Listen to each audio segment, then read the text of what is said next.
मित्रों, हम अक्सर कुछ बड़ा पाने की इच्छा में होते हैं, मगर हम में से कुछ ही ऐसे लोग होते हैं जो ऐसा करने में कामयाब होते हैं। तो आखिर ऐसा क्या कारण है जो हमें और आपको रोकता है? आइए जानते हैं इस कथा के माध्यम से।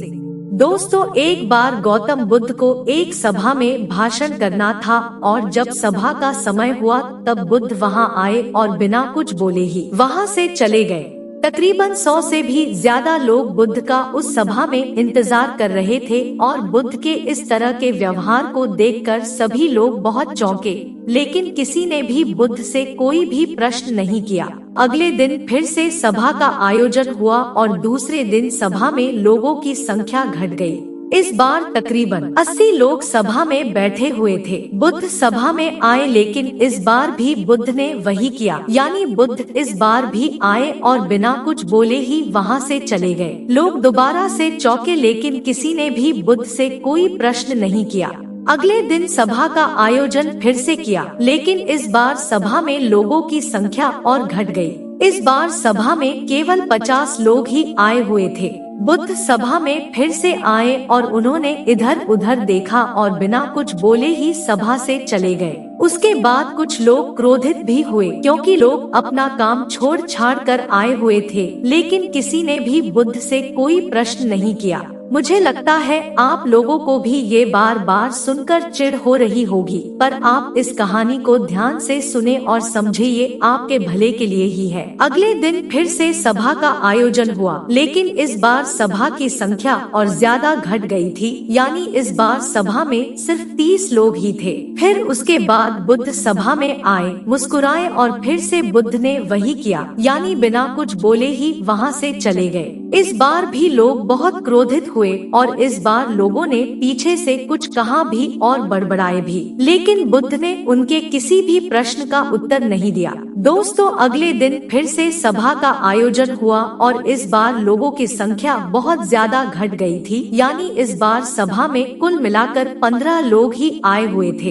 इस बार भी बुद्ध सभा में आए, लेकिन इस बार बुद्ध अपना आसन ग्रहण कर लेते हैं। फिर बुद्ध बोले और बुद्ध ने उन 15 लोगों को उपदेश दिया और वे 15 लोग ही बुद्ध के भिक्षु बन गए और आगे चलकर उन 15 लोगों ने ही बुद्ध के ज्ञान को अलग अलग दिशाओं में फैला दिया। फिर एक दिन बुद्ध से किसी ने पूछा कि बुद्ध, आप कई दिनों तक बिना बोले ही सभा से क्यों चले जाते थे? बुद्ध कहते हैं कि मैं उन लोगों को खोज रहा था जो लायक थे, यानी कि पहले दिन 100 से भी ज्यादा लोग आए हुए थे, उसमें से ज्यादातर लोग सिर्फ आए हुए थे। उन्हें मेरे उपदेश से कोई भी मतलब नहीं था, वे बस आ गए थे और उसमें से ज्यादातर लोग सिर्फ देखने और सुनने आए हुए थे कि सभा में क्या होता है। वे मेरे काम के लोग नहीं थे, क्योंकि वे लोग मेरे ज्ञान को औरों तक नहीं पहुंचा सकते थे। कई दिनों तक सभा से बिना बोले ही मैं इसीलिए चला गया, क्योंकि मैं यह देखना चाहता था कि वे कौन लोग हैं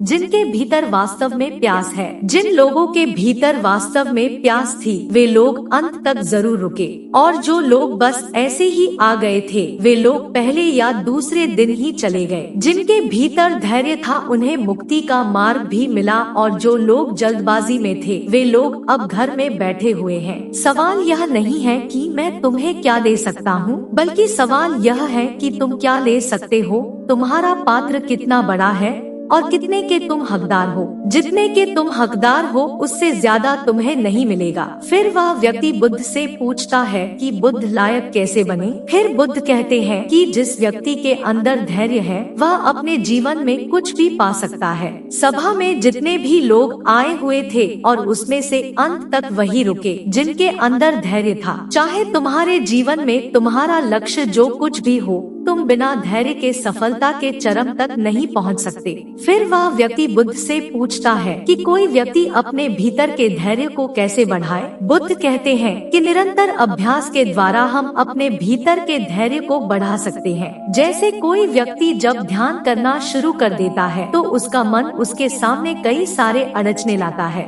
लेकिन उसका धैर्य उसे एक दिन उसके लक्ष्य तक जरूर पहुंचा देता है। फिर वह व्यक्ति बुद्ध से कहता है कि मैं समझ गया बुद्ध, यानी मुझे धैर्य के साथ निरंतर अभ्यास करने की आवश्यकता है। दोस्तों, अब आपको समझ आ गया कि आपके पास वो क्यों नहीं है जो आप पाना चाहते हैं। आप लायक तभी बनेंगे जब आप अपने भीतर धैर्य को बढ़ाएंगे। और धैर्य कैसे बढ़ेगा? धैर्य बढ़ेगा निरंतर अभ्यास के द्वारा। दोस्तों, खुद से ईमानदारी के साथ एक प्रश्न जरूर पूछिए कि जो आप भविष्य में बनना चाहते हैं उसके लिए क्या आप धैर्य के साथ कर्म कर रहे हैं।